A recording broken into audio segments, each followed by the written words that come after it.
ketika hidup merasa tak aman, ketika hidup mengalami kekurangan, dan ketika hidup harus selalu berkorban.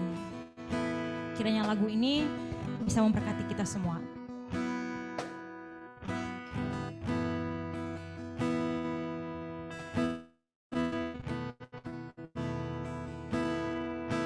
Allah tak pernah memandang hina hati yang tertindas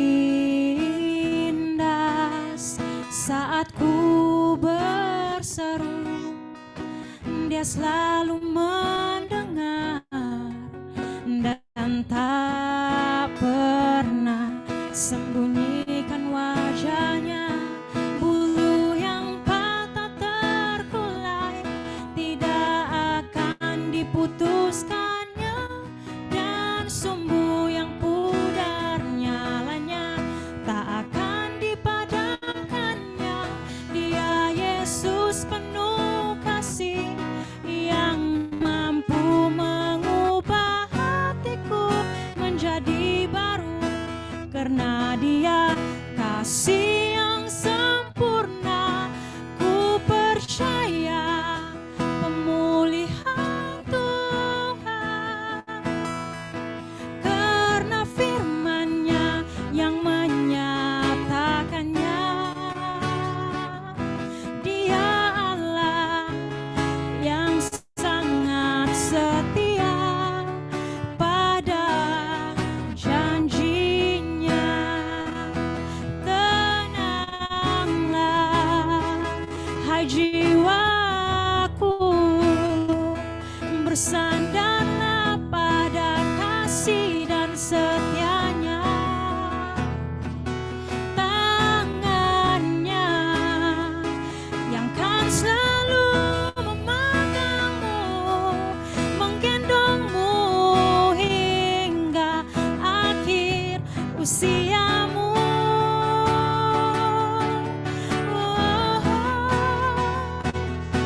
Bulu yang patah terkulai tidak akan diputuskannya, dan sumbu yang pudar nyalanya tak akan dipadamkannya. Dia Yesus penuh kasih yang mampu mengubah hatiku menjadi baru, karena Dia kasih yang sempurna. Ku percaya pemulihan Tuhan, karena firman-Nya yang menyatakannya. Dia Allah yang sangat setia pada janjinya. Dia Allah yang sangat setia pada janjinya.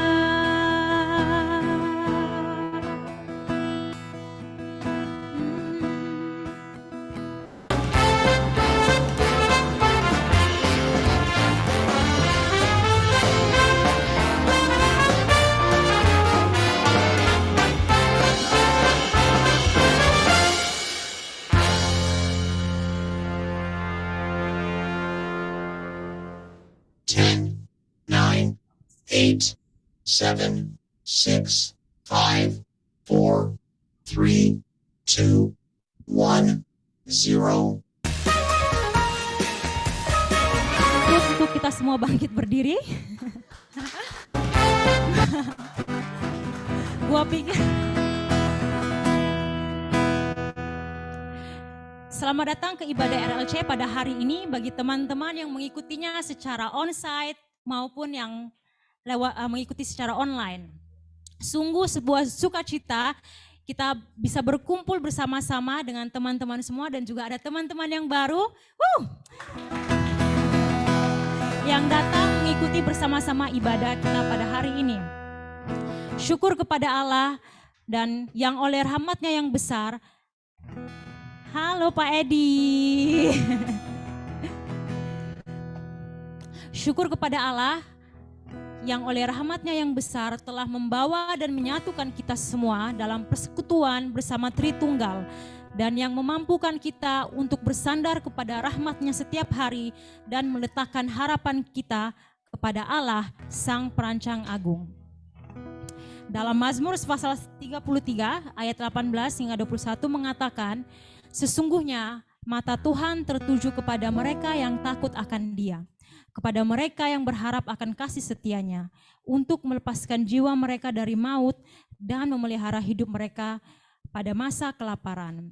Jiwa kita menanti-nantikan Tuhan, Dialah penolong kita dan perisai kita. Ya, karena Dia hati kita bersuka cita, sebab kepada nama-Nya yang kudus kita percaya. Amen. Mari kita sebelum kita menyanyikan lagu, kita akan mengucapkan pengakuan iman rasuli bersama-sama. Aku percaya kepada Allah, Bapa yang Maha Kuasa, Khalik langit dan bumi, dan kepada Yesus Kristus, Anak-Nya yang tunggal, Tuhan kita, yang dikandung dari Roh Kudus, lahir dari anak darah Maria, yang menderita sengsara di bawah pemerintahan Pontius Pilatus, disalibkan, mati dan dikuburkan, turun ke dalam kerajaan maut. Pada hari yang ketiga, bangkit pula dari antara orang mati, naik ke sorga, duduk di sebelah kanan Allah, Bapa yang Maha Kuasa, dan dari sana Ia akan datang untuk menghakimi orang yang hidup dan yang mati. Aku percaya kepada Roh Kudus, gereja yang kudus dan am, persekutuan orang kudus, pengampunan dosa, kebangkitan daging, dan hidup yang kekal. Amen. Tuhan yang kita sembah bukan saja mati dan bangkit, namun Ia juga adalah sahabat kita dan penolong kita setiap hari. Amen. Mari kita nyanyikan lagu ini.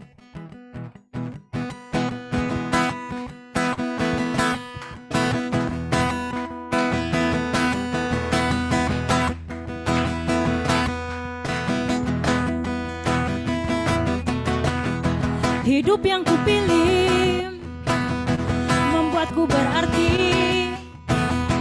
karena Yesus Tuhan tempatku percaya dan berharap. Ku buka mataku, lihat sekelilingku, ku harus nyatakan kebenarannya yang karena kuasamu, amen, karena kehebatanmu, ku dapat lakukan perkara besar. Semua katakan, Yesus, Kaulah sahabatku, Yesus, Kau yang akan selalu berada di sisiku, Kau sumber kuatku. Oh yeah, amen. Yes, Kau yang tak pernah jemu-jemu di sisiku, Kau sumber kuatku. Sekali lagi kita katakan, hidup yang kupilih, hidup yang kupilih, amen, membuatku berarti, oh, karena Yesus Tuhan, amen. Ku buka mataku, lihat sekelilingku, ku harus nyatakan, amen, kebenarannya yang karena kuasamu, karena kehebatanmu, oh, ku dapat lakukan perkara besar yang Engkau janjikan. Yesus, Kaulah sahabatku, Kau yang akan selalu berada di sisiku, Kau sumberku, amen, Kau sumber kuatku. Yesus, Kaulah sahabatku, Yesus, Kau yang tak pernah jemu-jemu di sisiku, Kau sumber kuatku. Yesus, Yesus, Kaulah sahabatku, Yesus, Kau yang akan selalu berada. Haleluya. Oh Yesus, Kaulah sahabatku, Yesus, Kau yang tak pernah jemu-jemu di sisiku, Kau sumber kuatku. Haleluya, Kau sumber kuat kami Tuhan. Penyertaan dan kekuatan Allah adalah sumber pengharapan dan penghiburan bagi anak-anaknya. Amen. Mari kita terus memuji Tuhan, mengatakan Allah sumber kuatku.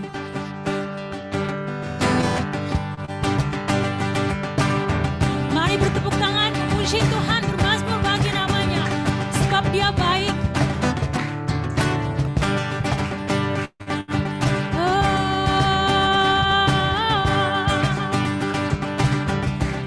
Katakan, hanya Kau milikku di surga. Tiada yang ku ingini di bumi, hanya Kau. Tak ku andalkan, tak ku andalkan, amen, kekuatanku.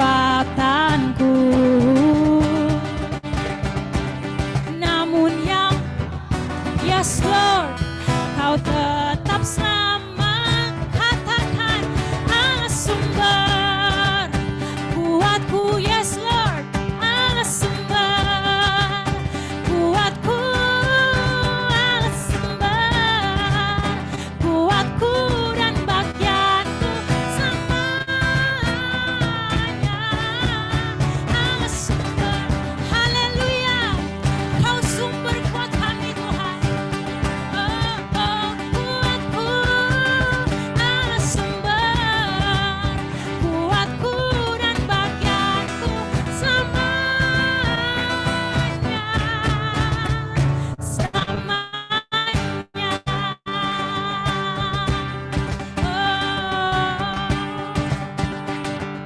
Mari kita sama-sama nyanyikan, katakan, hanya Kau milikku di surga. Tiada yang ku ingini di bumi, hanya Kau.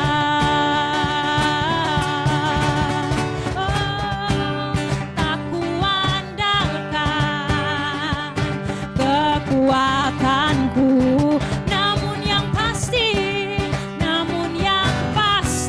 katakan Kau tetap selamanya. Allah sumber, haleluya. We praise you Lord. Kuatku, Allah sumber kuatku dan bagianku sama. Tanpa musik mari kita nyanyikan, Allah sumber kuatku. Yes, Allah sumber kuatku. Yes, Allah sumber kuatku dan bagianku semuanya.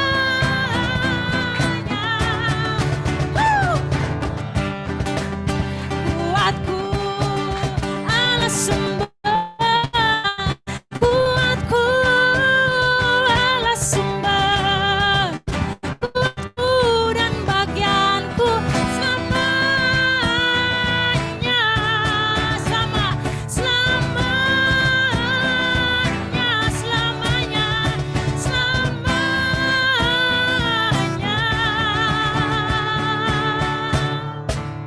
selamanya. Yes Lord, haleluya.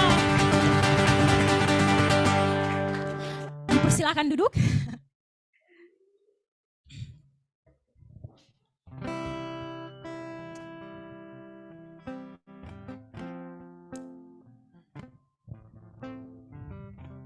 Terima kasih Tuhan.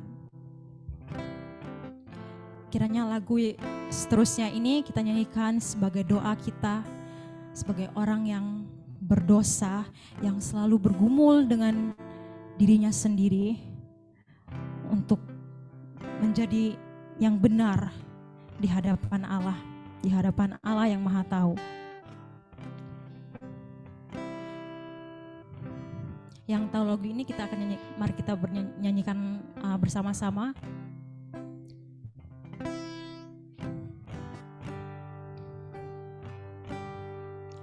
Oh Lord, you're beautiful. Your face is all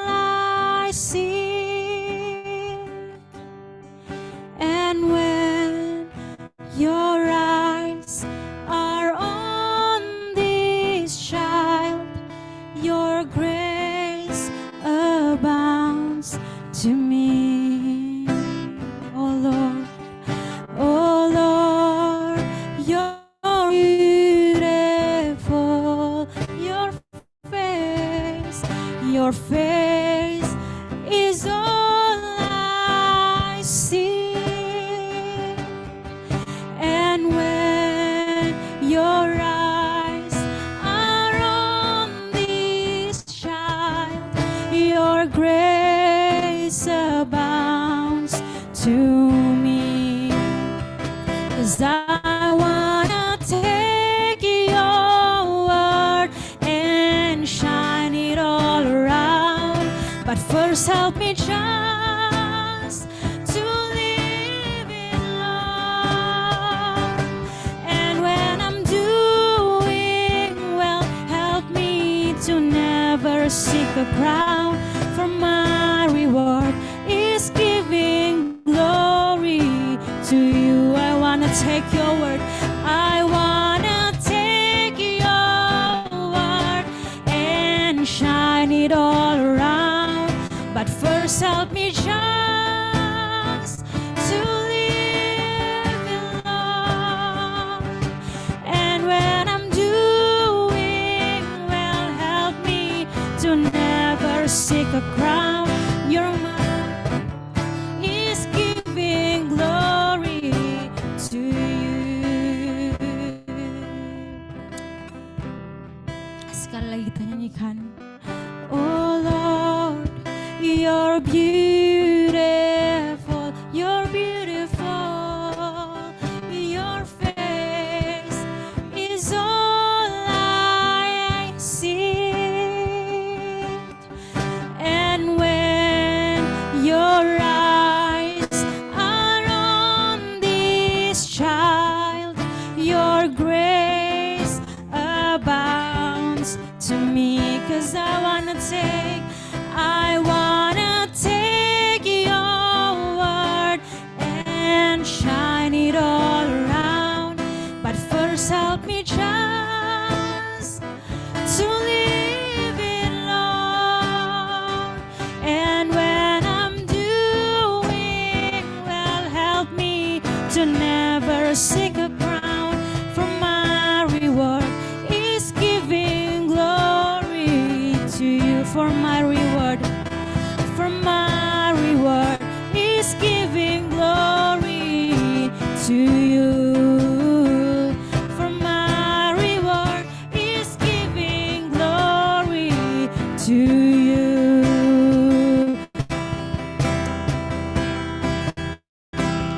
I exalt thee.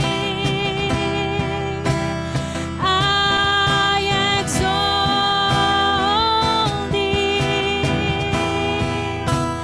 I exalt thee.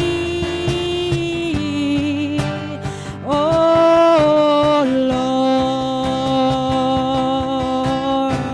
I exalt thee. I exalt thee. Mari sembah Tuhan. I exalt thee. I exalt thee. Oh Lord, you are worthy. I exalt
Momen pengakuan dosa di depan umum adalah suatu hal yang membuat diri saya tidak nyaman. Mengapa? Karena perlu kejujuran yang saya tuliskan dan renungkan dalam hal ini. Dan rasanya selalu ingin mencoba kabur untuk menghindari bagian ini. Dengan embel-embel, biar aku dan Tuhan saja yang tahu. Bagiku sulit sekali untuk menunjukkan kelemahan di depan orang-orang. Aku lebih sering memilih diam dan memendam sendiri perasaan dan peristiwa apa yang sedang kualami. Terutama itu menyangkut hal pribadi dan keluarga. Rasa takutku dilihat lemah dan rasa tidak nyamanku dipandang sebelah mata menjadi suatu hal yang terus kugumuli. Berkali-kali kupasang tampak yang manis di depan orang-orang, padahal di saat bersamaan aku pun sedang rapuh, bergumul di dalam kehidupan. Yang acap kali orang hanya sering memandang aku sebagai wanita yang tegar. Entahlah, aku sedang memasang topeng dan menjadi badut di hadapan orang atau bukan. Namun, sejatinya aku hanya ingin orang melihat diriku baik-baik saja. Rasa insecureku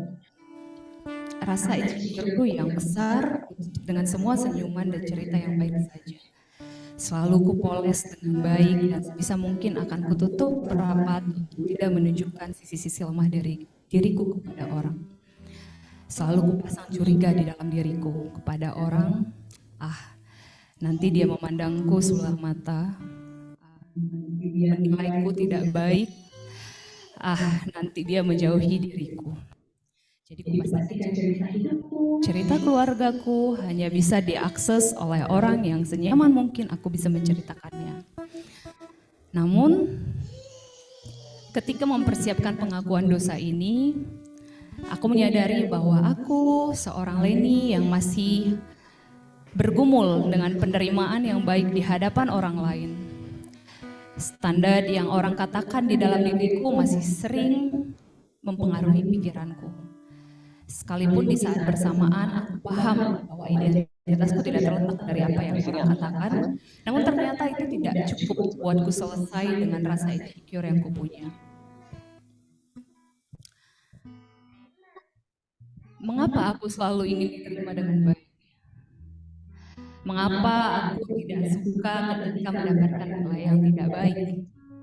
Mengapa aku selalu berusaha ingin punya cerita yang baik? Mengapa aku mengharapkan keluarga yang ideal? Mengapa aku takut sekali menerima penolakan dari orang atas kehidupanku dan keluargaku?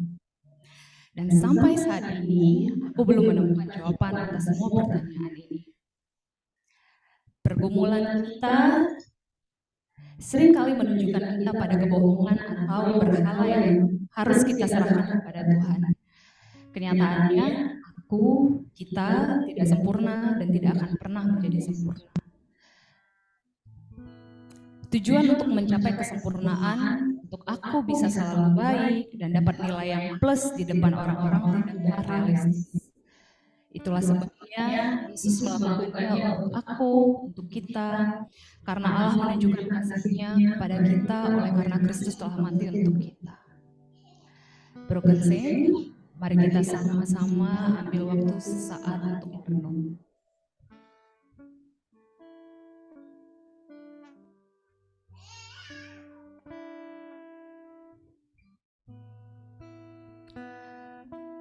Bapa yang baik, ini kami datang dengan kerapuhan kami, dengan segala kelemahan kami. Kami bawa sepenuhnya ke hadapan-Mu. Tidak bermaksud untuk mencoba membenarkan diri. Tapi dengan ini menyadari bahwa ternyata memang benar hidup ini hanya sebuah karena kasih karunia Tuhan saja. Di momen pengakuan dosa ini, izinkan kami bawa segala kerapuhan, segala kelemahan kami di hadapan Tuhan sebagai tanda bahwa sungguh kami tidak akan pernah menjadi sesuatu hal kalau bukan karena Tuhan. Dan biarlah melalui momen pengakuan dosa ini, kami semakin mengerti, kami semakin tahu, kami semakin paham Tuhan, bahwa hanya bersamamu, hanya denganmu, hidup kami menjadi penuh. Dan selama proses pergumulan kami di tengah dunia ini, biarlah kami selalu melalui prosesnya itu dengan Tuhan. Terima kasih, dalam nama Yesus kami berdoa, amin. Tunjuk hidup baru. Doa di hadapan Allah yang Maha Tahu. Untuk pemimpin biduan Mazmur Daud, Tuhan, Engkau menyelidiki dan mengenal aku. Engkau mengetahui kalau aku duduk atau berdiri. Engkau mengerti pikiranku dari jauh.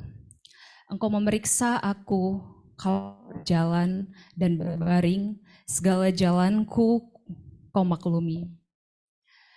Sebab sebelum lidahku mengeluarkan perkataan, sesungguhnya semuanya telah Kau ketahui ya Tuhan. Dari belakang dan dari depan Engkau mengurung aku, dan Engkau menaruh tangan-Mu ke atas aku. Terlalu ajaib bagiku pengetahuan itu, terlalu tinggi tidak sanggup aku mencapainya. Kemana aku dapat pergi menjauhi roh-Mu? Kemana aku dapat lari dari hadapan-Mu? Jika aku mendaki ke langit, Engkau di sana. Jika aku menaruh tempat tidurku di dunia orang mati, di situ pun Engkau. Jika aku terbang dengan sayap fajar dan membuat kediaman dari ujung laut, juga di sana tangan-Mu akan menuntun aku dan tangan kanan-Mu memegang aku. Jika aku berkata, biarlah kegelapan saja melingkupi aku dan terang sekelilingku menjadi malam, maka kegelapan pun tidak menggelapkan. Bagimu dan malam menjadi terang seperti siang. Kegelapan sama seperti terang, sebab Engkaulah yang membentuk buah pinggangku, menenun aku dalam kandungan ibuku. Aku bersyukur kepadamu oleh karena kejadianku dahsyat dan ajaib. Ajaib apa yang Kau buat dan jiwaku benar-benar menyadarinya.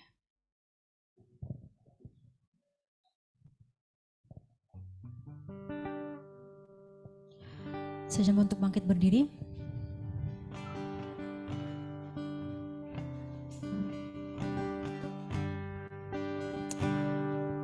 Mari kita menyembah Tuhan, kita fokuskan arah kita, pandangan kita kepada Tuhan.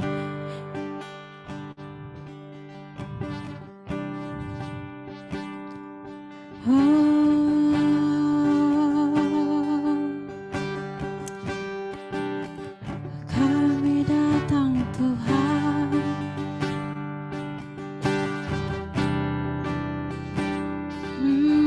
ini diri kami Tuhan.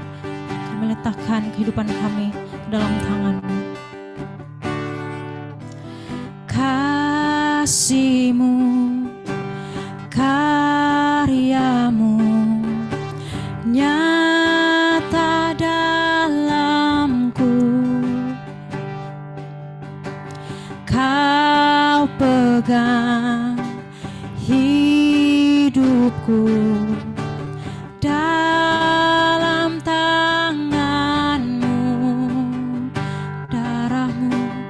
darah-Mu, salib-Mu tebus hidupku.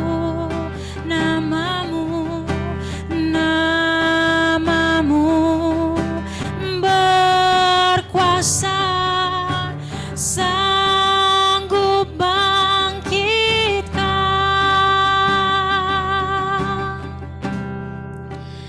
Harapanku di dalam hanya Kau Yesus, hanya Kau Yesus. Ku percaya, ku percaya, ku aman dalam-Mu.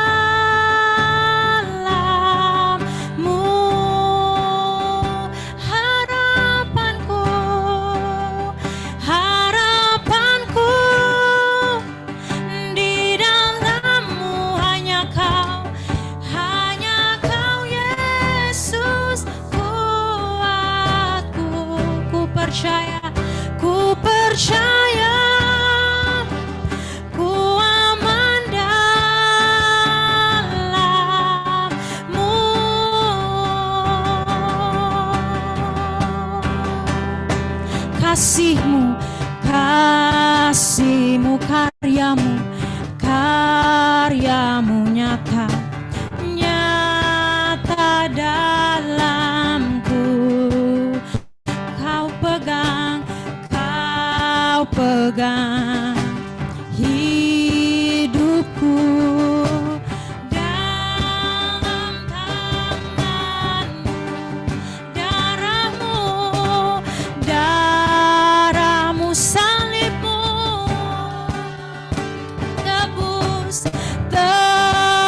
Yesus hidupku, namamu, namamu berkuasa, sanggup bangkitkan harapanku, harapanku, yes Lord, di dalammu, hanya kau Yesus, hanya kau Yesus kuat, benar Tuhan kau kuat kami, ku percaya, ku aman dalammu,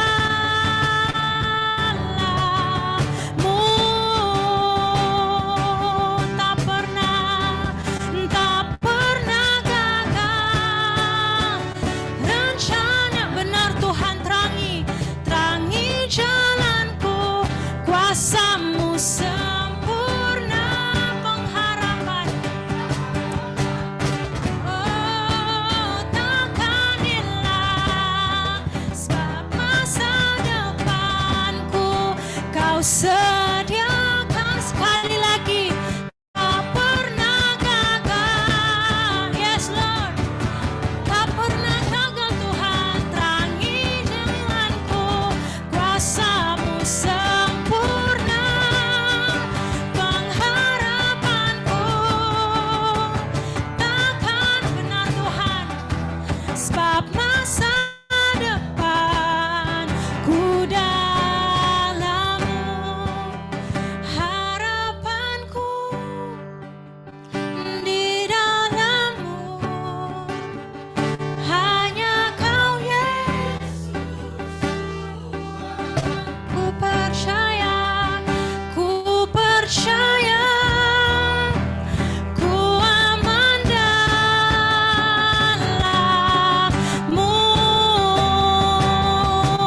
harapanku, harapanku di dalammu, hanya kau Yesus, benar Tuhan, ku percaya, ku aman dalammu, hidup kami aman dalammu Tuhan, katakan, ku percaya, ku aman dalammu, sekali lagi, ku percaya, ku aman dalammu.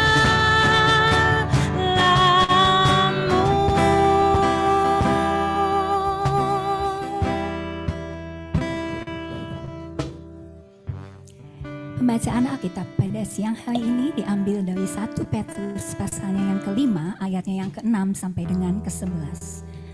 Karena itu rendahkanlah dirimu di bawah tangan Tuhan yang kuat, supaya kamu ditinggikannya pada waktunya. Serahkanlah segala kekhawatiranmu kepadanya, sebab Ia yang memelihara kamu. Sadarlah dan berjaga-jagalah. Lawanmu si iblis berjalan keliling, sama seperti singa yang mengaum-ngaum dan mencari orang yang dapat ditelannya. Lawanlah dia dengan iman yang teguh, sebab kamu tahu bahwa semua saudaramu di seluruh dunia menanggung penderitaan yang sama. Dan Allah, sumber segala kasih karunia, yang telah memanggil kamu dalam Kristus kepada kemuliaan-Nya yang kekal, akan melengkapi, meneguhkan, menguatkan, dan mengokohkan kamu. Sudah kamu menderita seketika lamanya. Ialah yang mempunyai kuasa sampai selama-lamanya. Amin. Mari kita berdoa.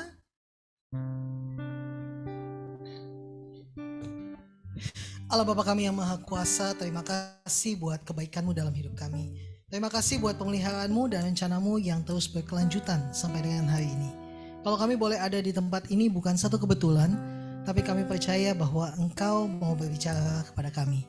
Berbicaralah Tuhan kepada kami, berbicara melalui hamba-Mu, sembunyikan hamba-Mu di belakang salib-Mu yang suci, sehingga pada akhirnya bukan lagi hamba-Mu, melainkan Kristus yang dapat dijumpai di dalam firman-Mu.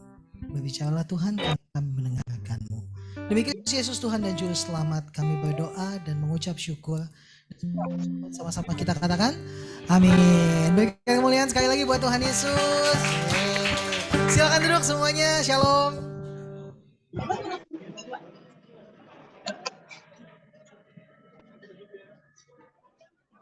Apa kayaknya? Hah. Baik, selamat hari Minggu semuanya. Dulu sedikit. Nah, sebelum mulai boleh lihat ke kiri. Oh, oke. Sebelum mulai lihat kiri kanan, kasih fist bump dengan kiri kanannya, kasih salam gitu ya, shalom. Senang ketemu gitu ya. Pasti banyak yang baru pertama kali ketemu gitu kan. Kalau yang udah berulang kali ketemu dengan Freddy di sana nggak apa-apa ya. Oke, hari ini kita akan merenungkan satu pembacaan kitab suci dari 1 Petrus pasal yang kelima, ayat yang ke-6 sampai dengan ayat yang ke-11. Dan saya kasih judul The Hangover. Sama-sama katakan The Hangover. Boleh lihat kiri kanan, pastikan orang sebelah kiri kanannya nggak hangover pagi hari ini gitu kan. Atau setidaknya sudah mulai sadar gitu kan dari hangovernya gitu pada pagi hari ini. Ini perlu ini nggak? Atau dari situ yang iniin? Enggak, maksudnya adalah saya yang iniin atau dari situ aja? Saya, oke.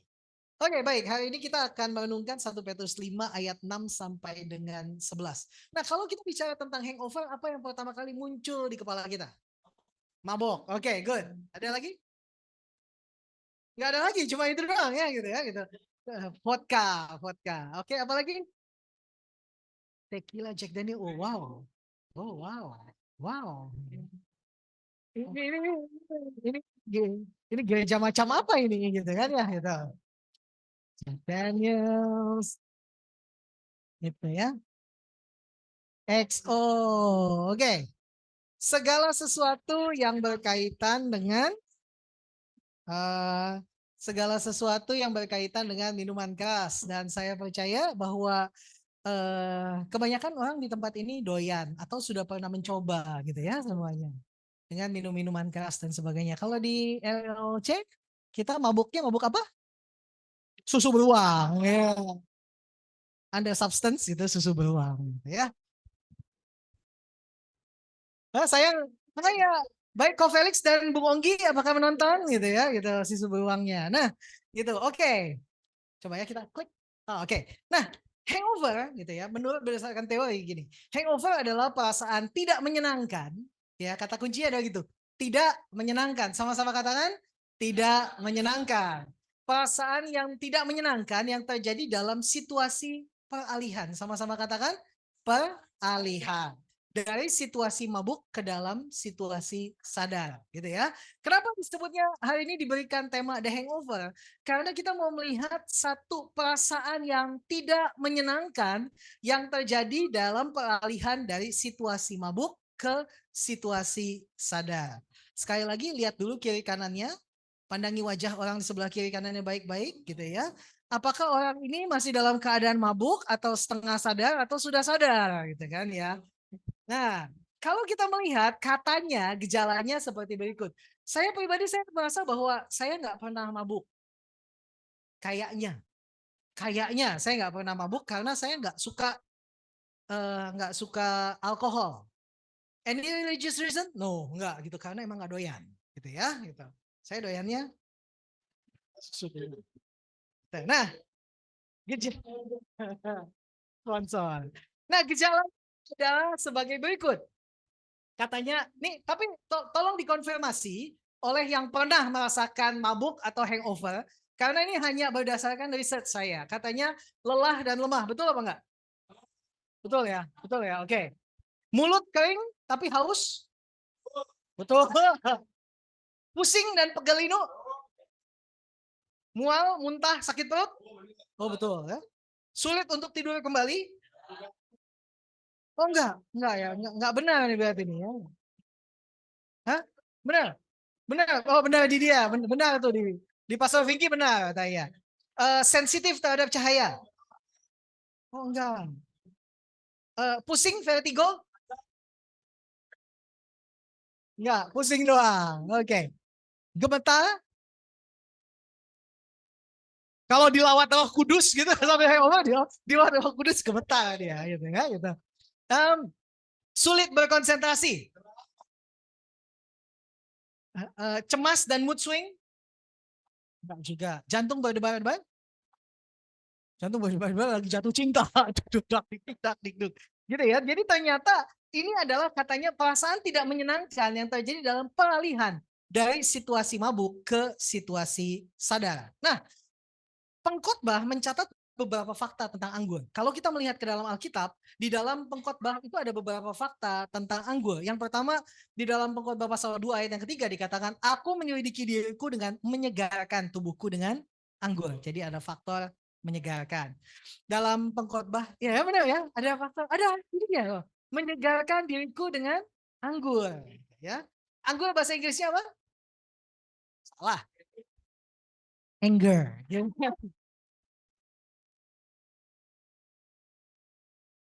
Dan pasal 9 ayat yang ke-7 katakan, mari makanlah rotimu dengan sukaria dan minumlah anggurmu dengan hati yang senang. Jadi ada faktor-faktor ini tadi ya, menyegarkan, hati yang senang, dan pasal 10 ayat 19 dikatakan, untuk tertawa orang menghinakan makanan. Anggur meriangkan hidup dan uang memungkinkan semuanya itu. Jadi bisa memiliki amin gitu ya. Jadi ada faktor menyegarkan, membuat hati senang, dan meriangkan hidup. So it means anggur itu adalah hal yang baik kalau kita melihat hal ini, ya kan?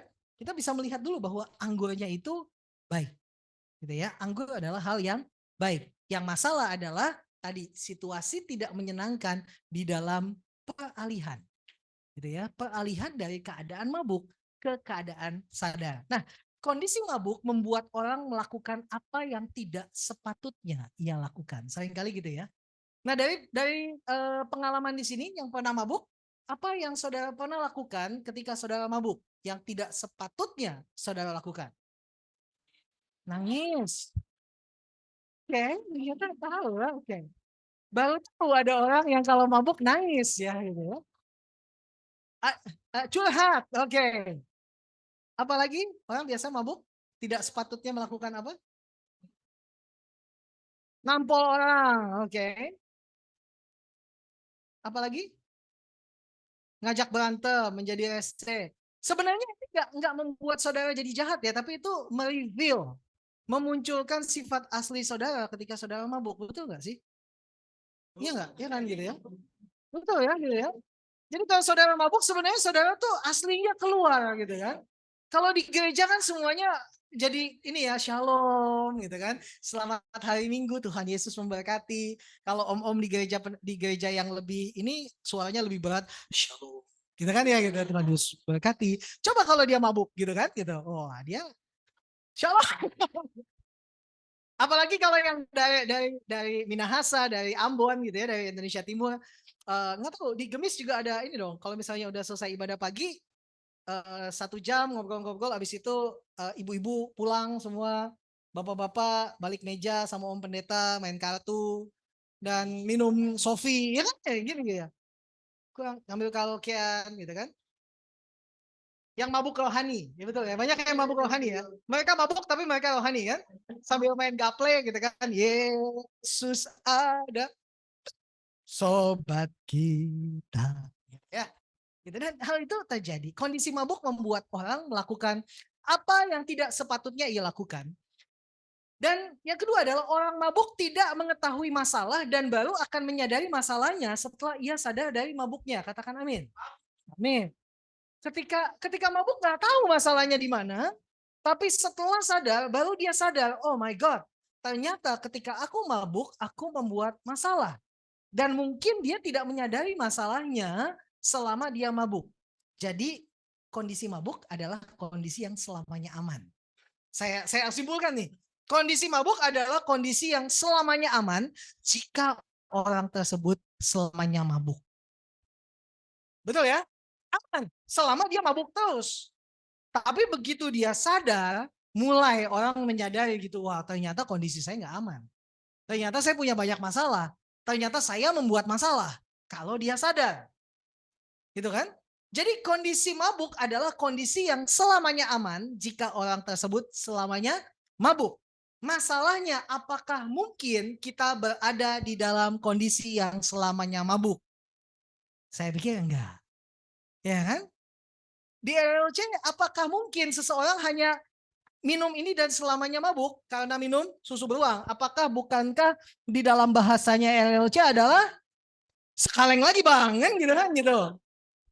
Gitu. Jadi seolah bahwa kita ingin agar kita bisa mabuk gitu. Ada dua ya kan, sekaleng lagi bang gitu kan gitu. Gitu. Jadi apakah kita bisa selamanya mabuk? Enggak. Tapi di dalam peralihan antara mabuk ke sadar, ini masalahnya. Dan seringkali kita stuck di dalam kehidupan seperti itu. Seringkali keadaan paling tidak menyenangkan adalah ketika kita sobering up. Itulah kenapa saya katakan ini adalah the hangover. Mungkinkah orang untuk selama mabuk, untuk mempertahankan kondisi mabuk, seseorang perlu terus mengkonsumsi apa yang membuatnya mabuk. Jika tidak, maka ia akan masuk ke dalam fase hangover yang tidak menyenangkan. Sama-sama katakan, tidak menyenangkan. Kasih tahu kiri kanan, tidak menyenangkan. Hangover nggak menyenangkan gitu. Kalau mungkin tadi ya kita baca pengkhotbah bilang bahwa anggur itu menyenangkan. Anggur itu meriangkan hidup. Kalau selamanya mabuk menyenangkan. Tapi begitu kita mulai sadar, baru kita menyadari bahwa oh my God, ini tidak selamanya menyenangkan. Dan ketika kita mulai sadar, oh, oke, ada sesuatu yang berbeda lagi. Gitu. Nah, jika kita melihat kepada Alkitab di dalam 1 Petrus 5 ayat 6 sampai dengan 11 yang tadi kita sudah baca bersama-sama, kita melihat dalam perikop kecil itu surat Petrus menegaskan bahwa penderitaan dan tekanan bisa dijadikan alasan bagi orang percaya untuk meninggalkan imannya. Jadi konteksnya pada hari itu adalah ada penderitaan dan tekanan bagi orang-orang percaya agar tidak menjadi serupa dengan dunia, atau orang-orang percaya mendapat tekanan karena tidak serupa dengan dunia ini.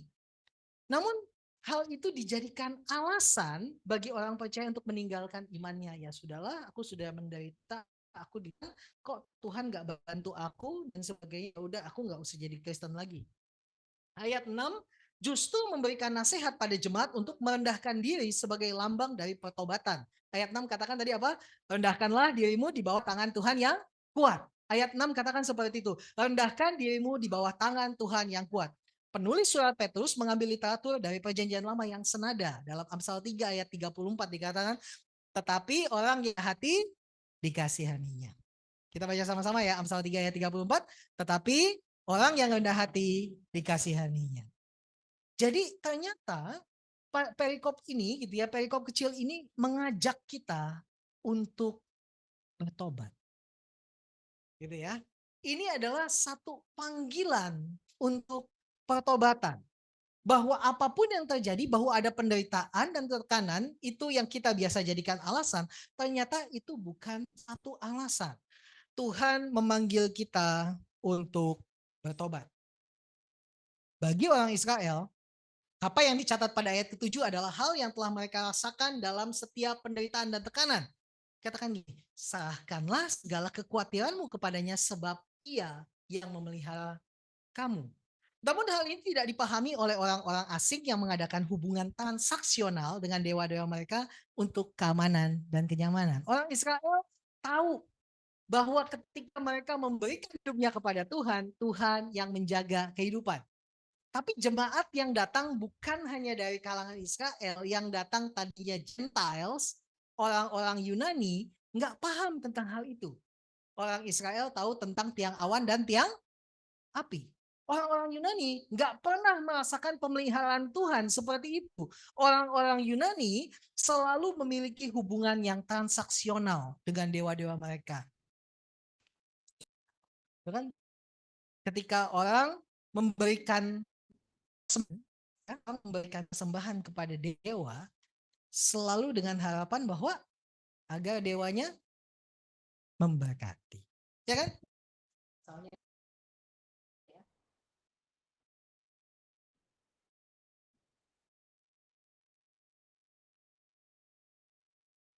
Ini adalah persembahan kita. Kita bawa kepada kita adalah meja abu. Ada yang punya? Pegang di sini. Oke. Yang masih punya pengalaman dengan meja abu ada? Nggak ada. Oh, satu, dua, cuma dua. Sisanya sangat Kristen loh, luar biasa, haleluya, puji Tuhan gitu kan. Gitu. Yang punya pengalaman dengan meja abu itu tahu kalau misalnya ini ada fotonya gitu ya, ada fotonya si Ingkong gitu kan. Terus dikasih, Kong, ini susu beruangnya, Kong. Dulu si Ingkong waktu hidup seneng minum susu beruang. Ya. Ini susu beruangnya di sini dengan harapan agar nenek moyang ini memberkati kehidupan. Hal itu yang terjadi di dalam setiap culture, setiap persembahan yang diberikan selalu memiliki harapan adalah bahwa ini adalah satu hubungan yang transaksional. Saya kasih sesuatu, kamu kasih saya sesuatu. Saya kasih persembahan ke kamu, kamu harus memberkati kehidupan saya. Tapi tidak demikian dengan orang-orang Israel. Orang-orang Israel paham bahwa dengan menyerahkan segala kekhawatiran Tuhan, karena Tuhan memelihara. Sama-sama katakan, Tuhan memelihara. Kasih tahu kiri kanan, colek kiri kanannya bilang, Tuhan memelihara. Tuhan memelihara.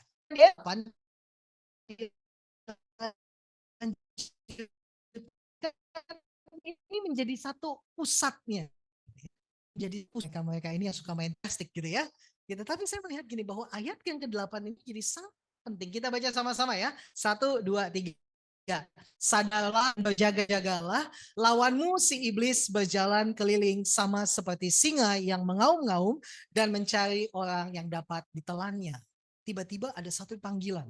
Setelah tadi seruan untuk pertobatan dan berbicara tentang Allah melihat, sekarang jemaat dikejutkan dengan satu panggilan.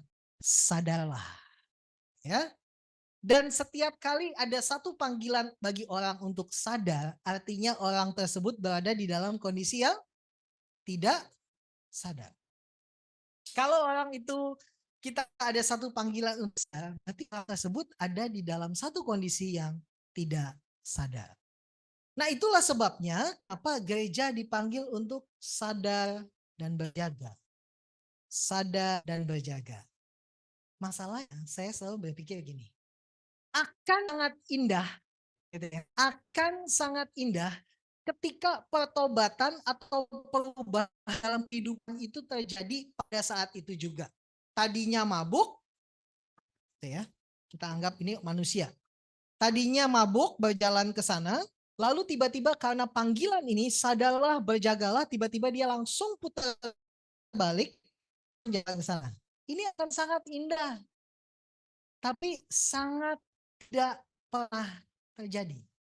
Yang ada adalah ini lagi jalan mabok, ketika ada panggilan ini sadarlah, berjaga-jagalah, oke lah dia mulai balik ini. Dan dia akan berjalan dengan perasaan hangover ini.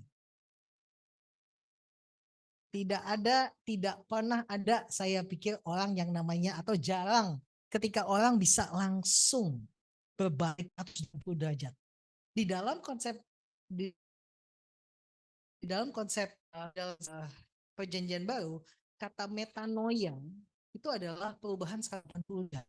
Ya, perubahan 180 derajat, tapi tidak pernah dikatakan bahwa metanoia itu bisa buat orang langsung berbalik ke sana. Saya selalu melihat bahwa kita berbalik mengikuti Tuhan melalui satu fase hangover. Saudara semua yang berjalan mengikuti Tuhan pasti melewati satu fase hangover. Satu fase yang tidak menyenangkan karena kita mau berbalik kepada Tuhan. Satu fase yang tidak menyenangkan ketika berbalik kepada Tuhan. Nah, itulah sebabnya kita melihat bahwa ayat yang ke-8 ini menjadi sangat penting. Sadarlah, berjagalah, lawanmu si iblis, dia itu berjalan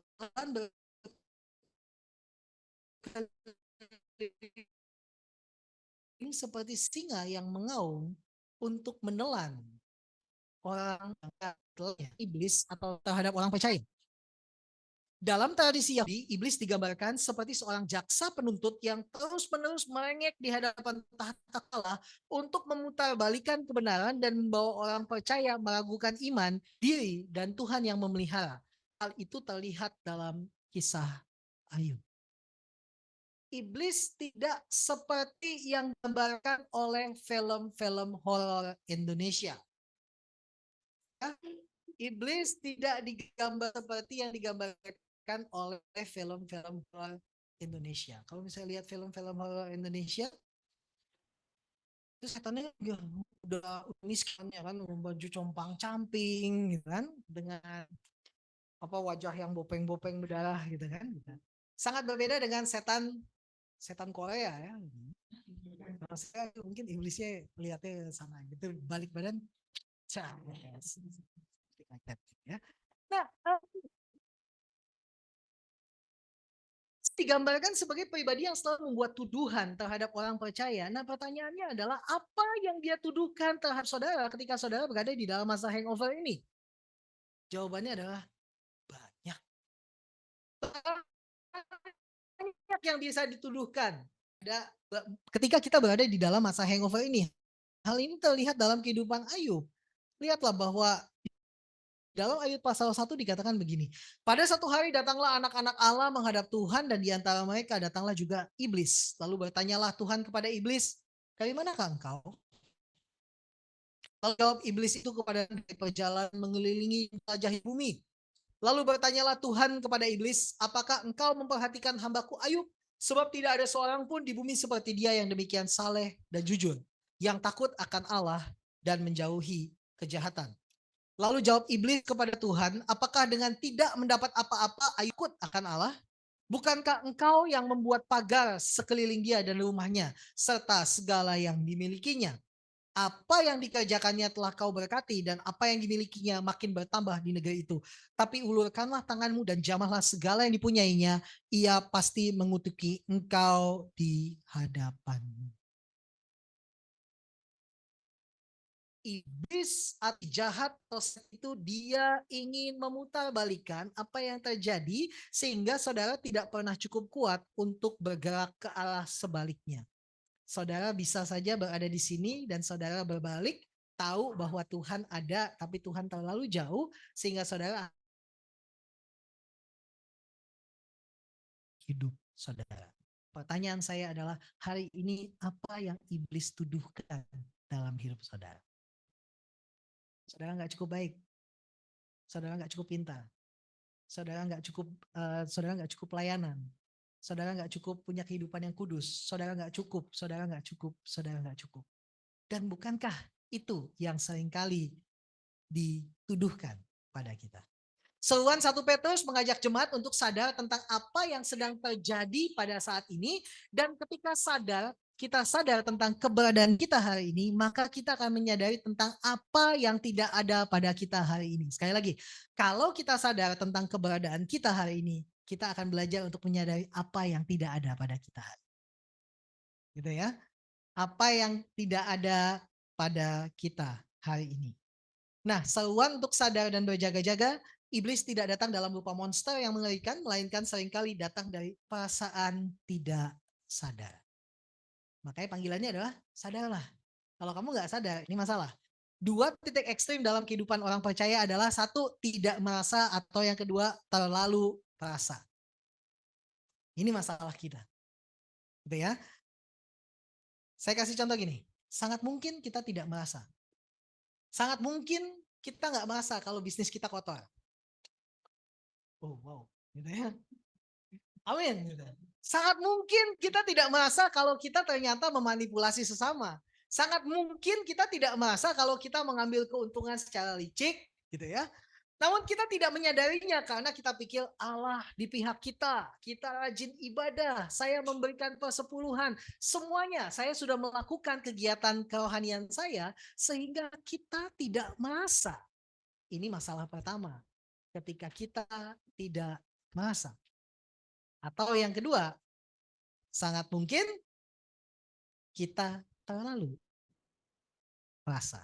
Kita terlalu merasa bahwa Tuhan gak sayang sama kita, Tuhan gak memperhatikan kita, Tuhan tidak melakukan mujizat dalam hidup kita, Tuhan gak bantu. Kita mulai merasa sesuatu yang tidak perlu dirasa ketika kehidupan kita berjalan tidak sesuai dengan keinginan kita. Itulah sebabnya kita selalu bilang sama Fred, kalau gak berasa, gak perlu dirasa-rasa. Ya? Yang menjadi ini masalah loh dalam hidup kita. Kalau kita tidak merasa, tapi kita merasa rasa. Aduh Tuhan kok gak tolong ya. Kalau Tuhan gak tolong mungkin karena Tuhan gak sayang. Kalau Tuhan gak sayang itu mungkin karena saya terlalu banyak dosa kali ya. Ini menjadi dua kutub yang menjadi masalah kan. Satu, kita gak merasa. Yang kedua, kita menjadi terlalu masalah dengan rasa yang kita punya. Gitu. Padahal apa yang Alkitab katakan? Di dalam ayat 9, saya suka banget ini. Saya suka banget di ayat yang 9. Lawanlah dia dengan iman yang teguh. Sama-sama katakan, iman yang teguh. Kasih tahu kiri kanan, iman yang teguh. Sebab kamu tahu bahwa semua saudaramu di seluruh dunia menanggung penderitaan yang sama. Jadi kuncinya adalah lawanlah dia dengan imanmu, bukan dengan perasaanmu. That's the word. Itu yang menjadi masalah kan? Karena kita terlalu merasa. Lawanlah si jahat itu dengan imanmu, bukan dengan perasaanmu. Sekalipun sulit dan tidak mengenakan, ketika Anda berada dalam fase hangover, yaitu fase peralihan dari mabuk kepada sadar. Jadi ketika saudara yang tadinya lagi mengarah ke sini, begitu balik dan si iblis yang menghakimi saudara tidak cukup baik untuk berjalan ke arah Tuhan, kalau Tuhan ada di sini ya, gitu kan? Kalau saudara pikir saudara nggak cukup baik di sini, saudara akan balik lagi ke sini, balik lagi, dan perasaan yang nggak enak ini tadi, yang lemah, letih, lesu, dan sebagainya, rentan terhadap cahaya, nggak bisa mikir, dan sebagainya tadi, gitu. Tapi ketika kita melawannya dengan iman, kita akan mulai berjalan menuju ke sana sekalipun kita merasakan perasaan yang nggak enak. Perasaan boleh nggak enak, saudaraku? Percayalah, perasaan sangat tidak enak, mungkin nggak enak, dan it's okay. Tapi kita melawannya dengan iman kita. Kita melawannya dengan iman kita karena kita percaya kepada Tuhan yang memberikan kita hidup. Dan jika saya merasa saya tidak cukup kuat, setiap kali situasi di sekitar kita dan suara di kepala kita mengatakan demikian, saya nggak cukup kuat ya Tuhan, ingatlah pada apa yang dicatat dalam ayat 10 dan 11. Kita baca sama-sama. Dan Allah, sumber segala kasih karunia, yang telah memanggil kamu dalam Kristus kepada kemuliaan-Nya yang kekal, apa? Akan melengkapi, meneguhkan, menguatkan, dan mengokohkan kamu sesudah kamu menderita seketika lamanya. Ialah yang mempunyai kuasa sampai selama-lamanya. Amin. Lawanlah dengan imanmu. Kenapa? Karena Tuhanlah yang memanggil, yang melengkapi, meneguhkan, menguatkan, dan mengokohkan saudara. Tapi kalau misalnya kita pikir bahwa aku merasa aku nggak cukup kuat, ingat, ini janji Tuhan. Tuhan, saya nggak cukup kuat. Iya, kalau kamu merasa rasa ya kamu nggak akan cukup kuat. Kalau saudara terus merasa rasa, saudara nggak akan pernah cukup kuat. Tapi kalau kita melawannya dengan iman kita, bukan dengan perasaan kita, maka kita tahu bahwa Tuhan yang melengkapi saya. Kamu nggak cukup kuat. Kalau misalnya si iblis katakan, Kaleb, kamu nggak cukup kuat.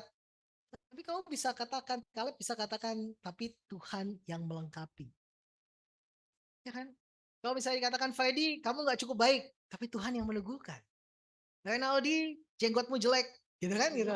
Tapi Tuhan yang menguatkan, gitu kan? Gitu. Iya dong, gitu kan? Gitu. Pekerjaanmu nggak cukup bagus hari ini gitu, tapi Tuhan yang mengokohkan. Semua hal ini seolah-olah menjadi satu antitesis terhadap apa yang si iblis katakan dalam hidup kita. Ini adalah satu antitesis dari apapun yang si iblis katakan dalam hidupmu. Kamu nggak cukup ganteng, kamu ganteng jauh dari ganteng, gitu kan? Gitu. Kamu akan selamanya jomblo, nggak ada yang suka sama kamu, kan? Gitu kan? Gitu. Tapi ini menjadi satu antitesis. Kenapa? Karena firman Tuhan katakan bahwa Dia yang melengkapi, Dia yang meneguhkan, Dia yang menguatkan, dan Dia yang mengokohkan. Seruan untuk sadar dan berjaga adalah ajakan untuk menyadari siapa kita dan siapa Tuhan melalui fase hangover dalam dunia yang tidak sadar ini. Dunianya boleh nggak sadar, Tuhan ada di sana, dunia kita boleh dunia yang gak sadar. Saudara boleh berada dalam fase hangover, it's okay. Tapi dengan iman kita, hangover, gitu kan, gitu. Gitu ya, gitu. Gitu kan, gitu. Dengan iman kita bergerak kepada Tuhan. Karena kita belajar untuk menyadari siapa Tuhan dan siapa kita.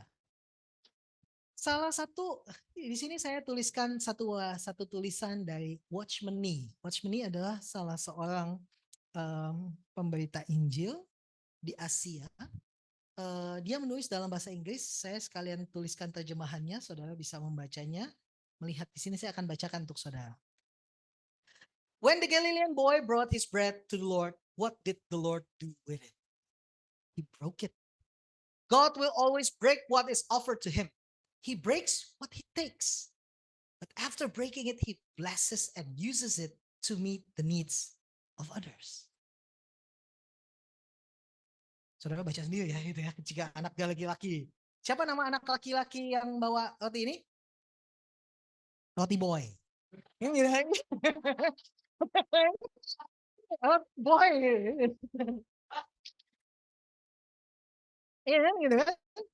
Ketika laki-laki dari itu membawa rotinya pada Tuhan, apa yang Tuhan lakukan dengan roti itu? Tuhan memecahkannya. Tuhan selalu memecahkan apa yang dipersembahkan kepadanya. Ia memecahkan apa yang ia terima. Namun setelah memecahkannya, ia memberkati dan menggunakannya untuk memenuhi kebutuhan orang lain. Ketika saudara mempersembahkan hidup saudara pada Tuhan, Tuhan akan memecahkanmu. Dan seketika itu ada fase hangover dalam hidupmu yang gak enak. Tapi Tuhan akan menggunakanmu untuk memberkati dan memenuhi kebutuhan orang lain. Yang setuju katakan amin.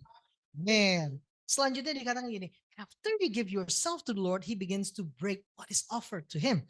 Everything seems to go wrong and you protest and find fault with the ways of God. Setelah engkau memberi dirimu kepada Tuhan, Ia mulai memecahkan apa yang dipersembahkan kepadanya. Segala sesuatu mulai tampak berjalan salah. Anda protes dan mencari kesalahan dalam jalannya Allah. Tuhan tidak seharusnya begini. Aku sudah ikut Tuhan, kenapa hidupku tetap begini? Dan kita mulai protes dan kita mulai mencari kesalahan di dalam jalannya Allah. Tapi, but to stay there is to be no more than a broken vessel. No good for the world because you have gone too far for the world to use you, and no good for God either because you have not gone far enough for Him to use you.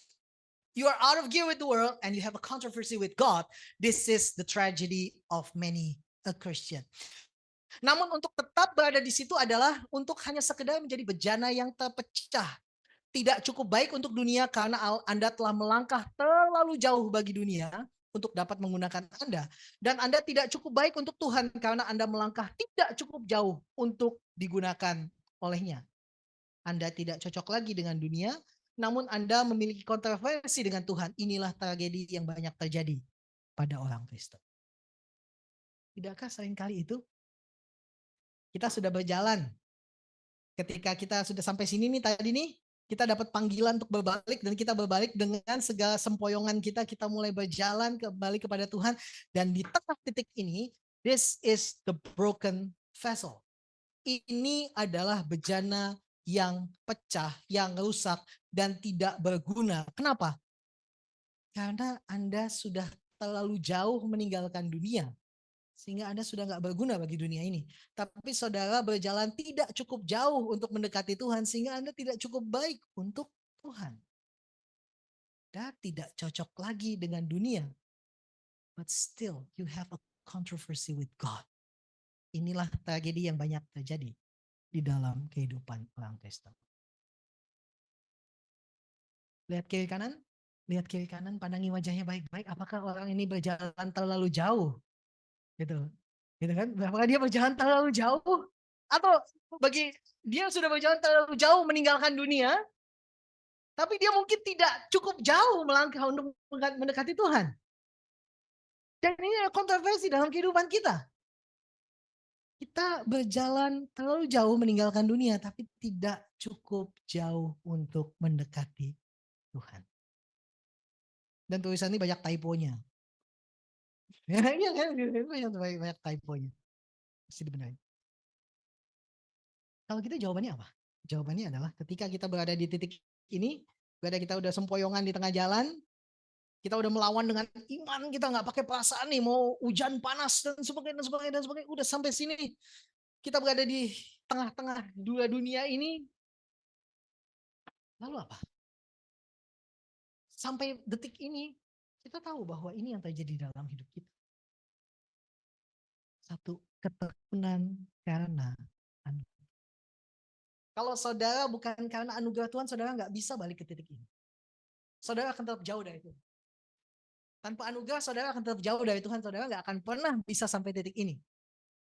Mazmur 127 katakan gini, jikalau bukan Tuhan. Sama-sama katakan, jikalau bukan Tuhan yang membangun rumah, sia-sialah orang yang membangunnya. Sekali lagi, jikalau bukan Tuhan yang mengawal kota, sia-sialah pengawal berjaga-jaga. Di dalam hidup saudara, segala sesuatunya adalah satu ketekunan oleh anugerah. Kalau bukan Tuhan, di mana dirimu hari ini? Kalau bukan karena Tuhan, ada di mana kita siang ini? Kalau bukan Tuhan yang memulai, bagaimana dengan hidup kita? Jikalau bukan Tuhan yang membangun rumah, sia-sia orang membangun. Jikalau bukan Tuhan yang mengawal kota, sia-sialah pengawal berjaga-jaga.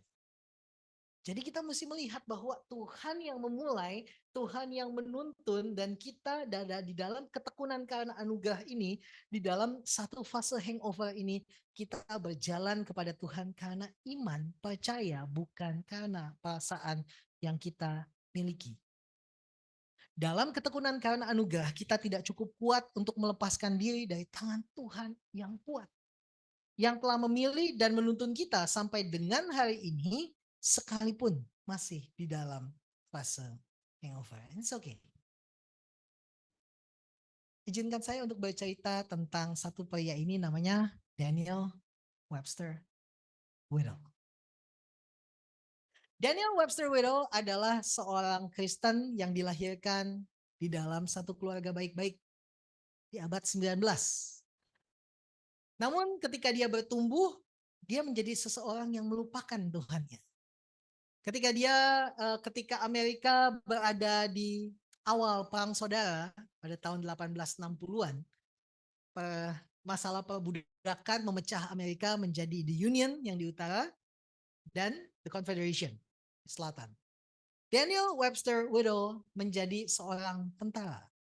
Dan karena anugerah Tuhan di dalam hidupnya yang tidak pernah ia sadari bahwa dia mencapai pangkat mayor pada waktu itu. Dia hidup jauh dari Tuhan. Dia pikir bahwa hidupnya dia itu ya sudahlah, yang penting melakukan aja kehidupan.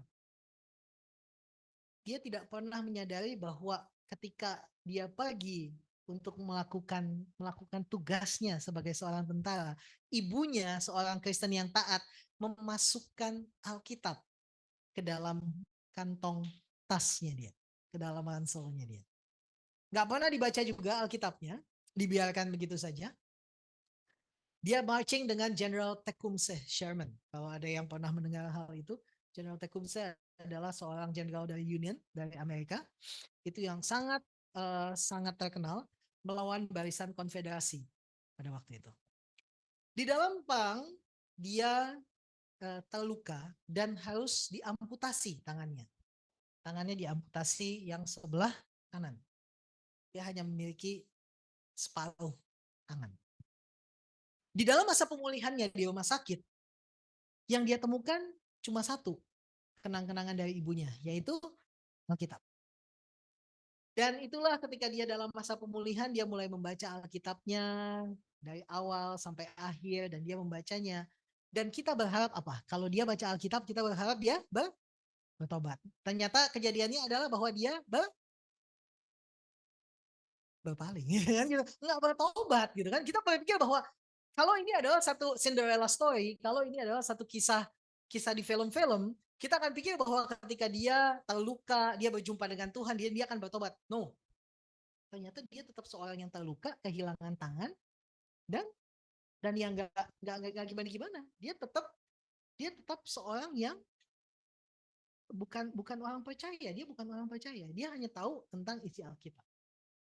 Kerjaannya dia tiap hari baca Alkitab, tapi dia bukan orang percaya. Lalu apa yang terjadi setelah itu?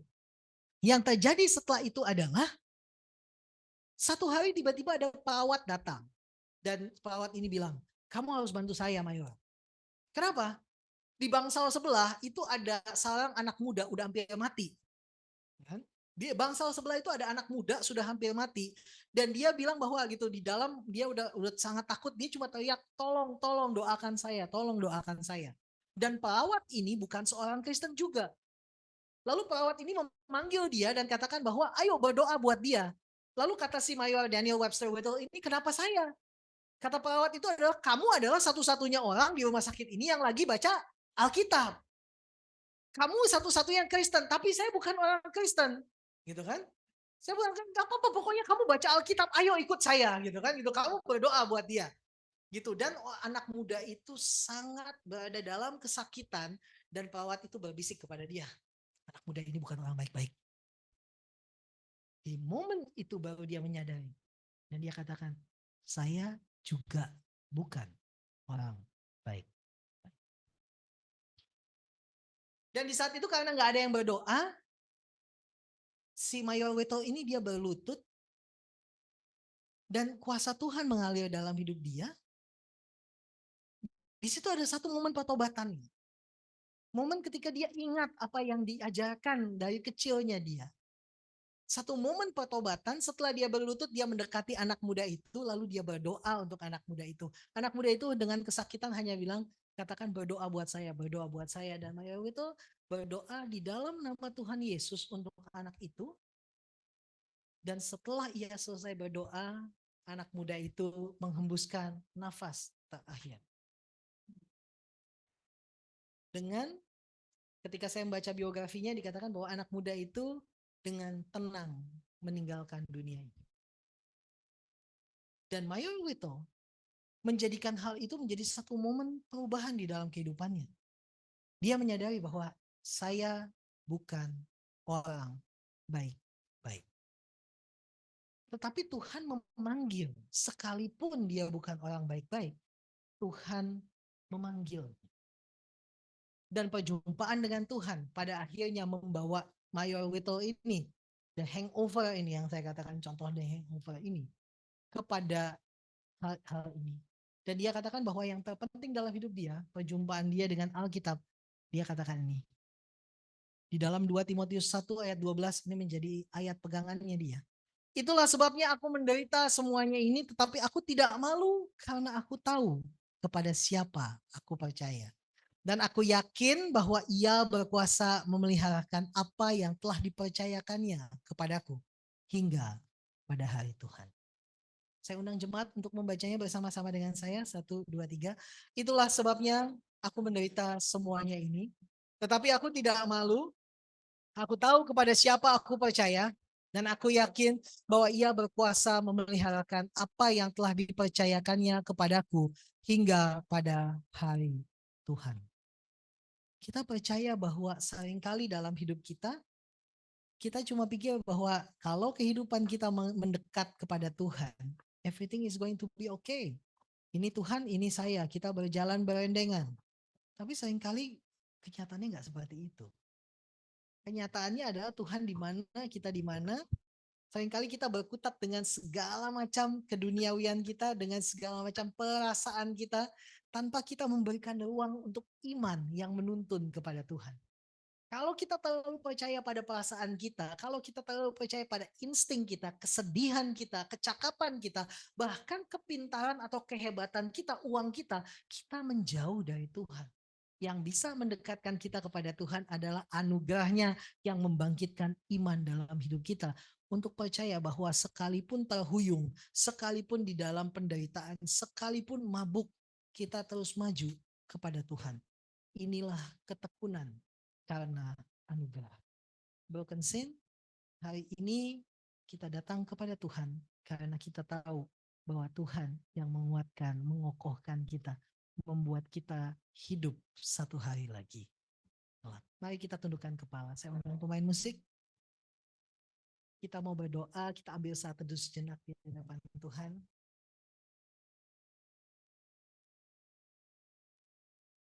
Kan ku heran Allah mau memberi. Terima kasih ya Tuhan, terima kasih ya Tuhan, terima kasih ya Tuhan. Ku heran Allah mau memberi rahmat-Nya padaku. Udah, siap? Oke, boleh ditampilkan? Yuk kita bangkit berdiri sama-sama di hadapan Tuhan. Saya minta tolong Is.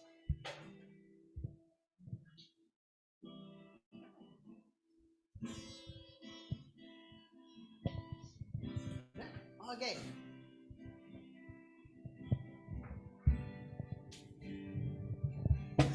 Ku heran Allah Mau memberi rahmat-Nya padaku, dan Kristus sudi menebus yang hina bagaiku.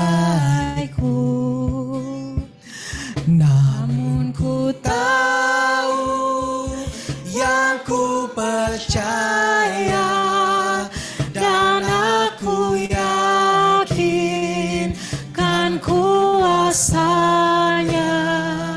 Ia menjaga yang ku taruhkan hingga akhirnya kelak.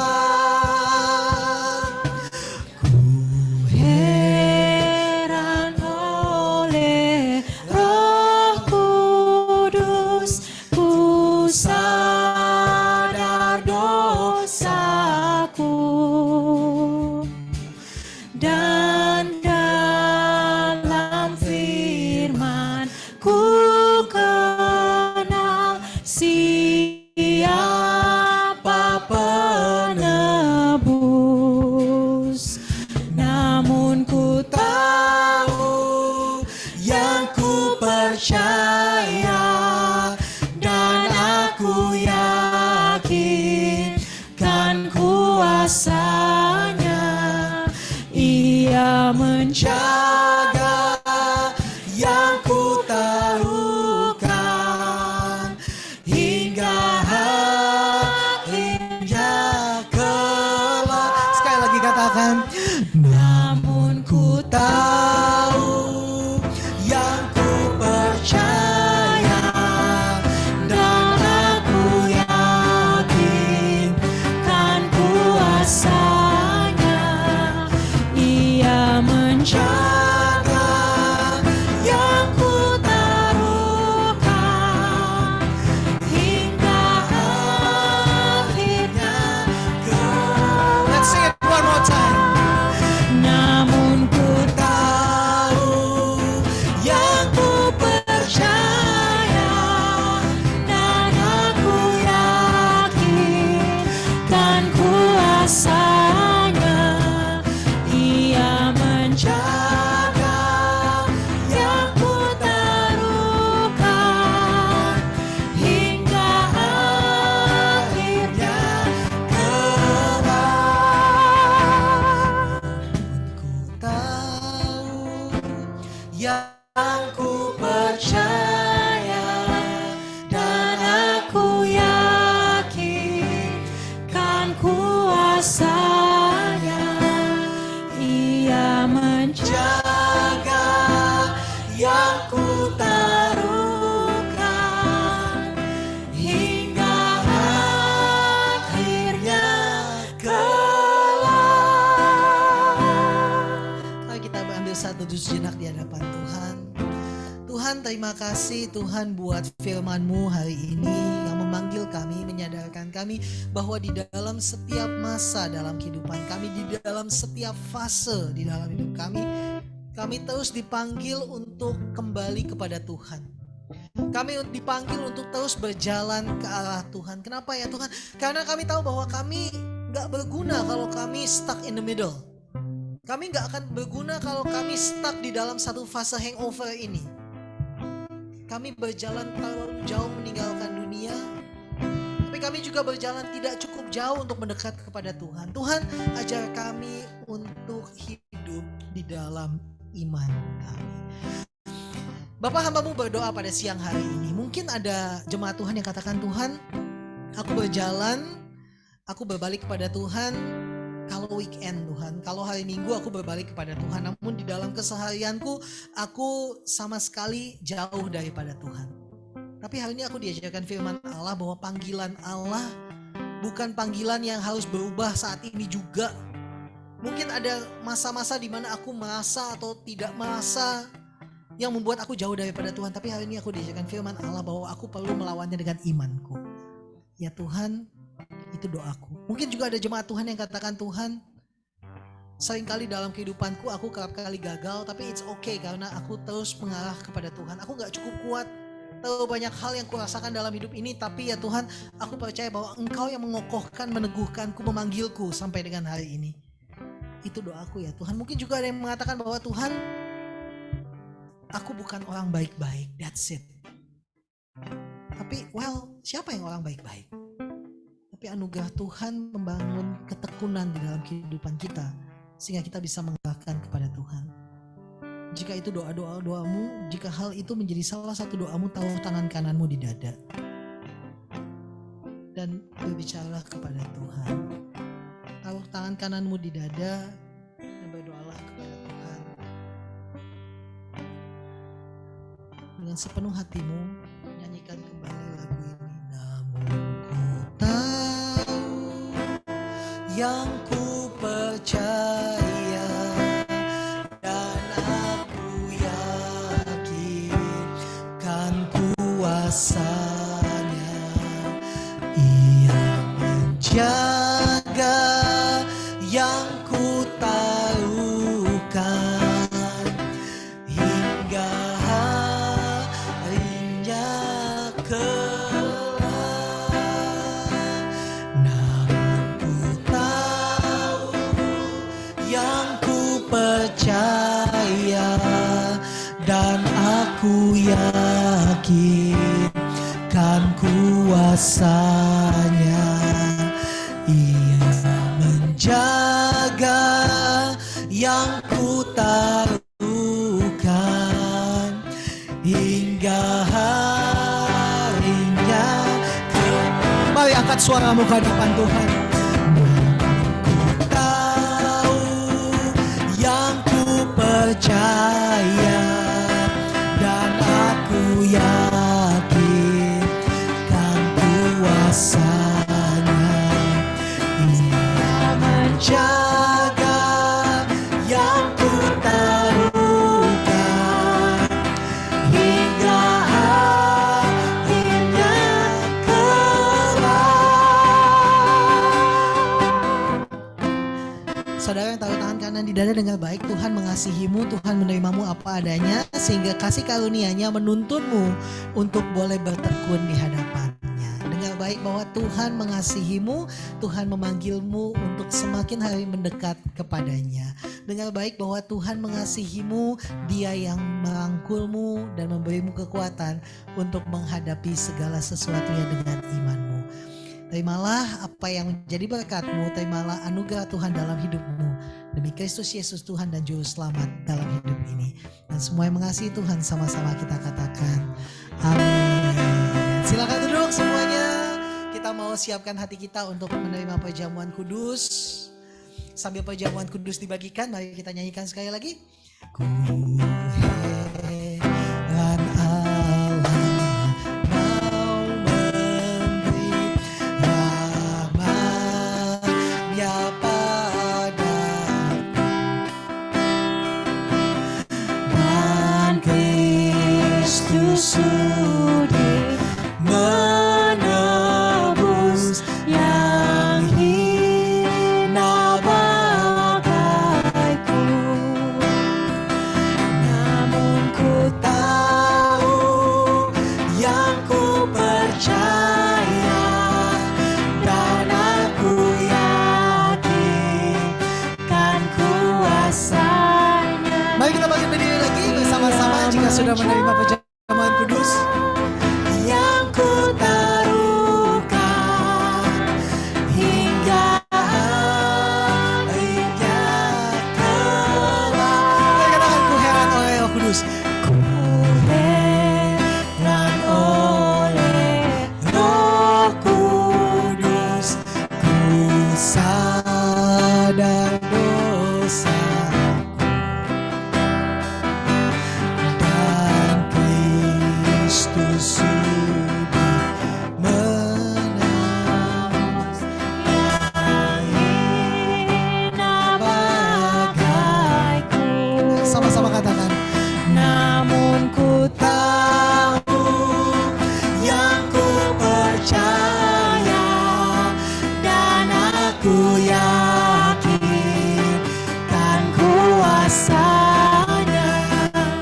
Ia menjaga yang ku taruhkan hingga akhirnya Sing it one more time. Namun ku tahu yang ku percaya dan aku yakin kan kuasanya. Ia menjaga yang ku taruhkan hingga akhirnya kelak. Mari kita angkat roti ini di tangan kanan kita. Mari kita mengarahkan hati kita kepada Tuhan dan dengarkan firman Tuhan ini.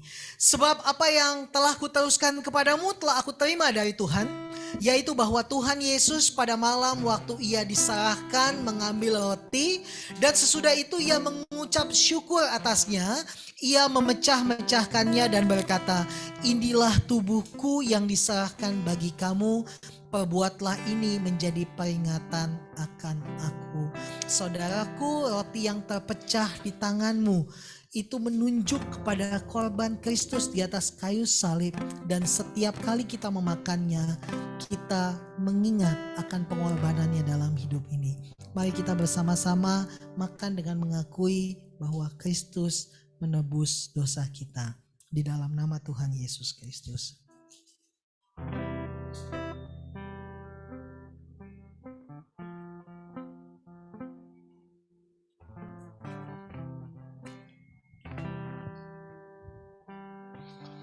Mari kita angkat cawan ini di tangan kanan kita. Demikian juga ia mengambil cawan sesudah makan lalu berkata, cawan ini adalah perjanjian baru yang dimateraikan oleh darahku. Perbuatlah ini setiap kali kamu meminumnya menjadi peringatan akan aku. Sebab setiap kali kamu makan roti ini dan minum cawan ini, kamu memberitakan kematian Tuhan sampai ia datang. Saudaraku, apa yang ada di tanganmu adalah cawan yang menunjuk kepada darah Tuhan Yesus Kristus yang tercurah di atas kayu salib di Kalvari, memberikan panggilan dalam hidupmu, mengokohkan, meneguhkan, sehingga kita dapat memberitakannya sampai hari ia datang.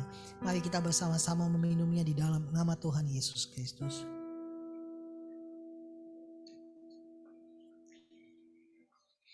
Mari setelah meminumnya, mari kita angkat suara kita. Mari nyanyikan sekali lagi. Namun ku tahu yang ku percaya dan aku yakin kan kuasanya. Ia menjaga yang ku taruhkan hingga harinya Oh, saudara yang keberatan, saudara boleh angkat tangan. Namun ku tahu yang ku percaya dan aku yakin kan kuasanya. Ia menjaga yang ku taruhkan hingga akhirnya kelak, hingga akhirnya kelak. Say it one more time.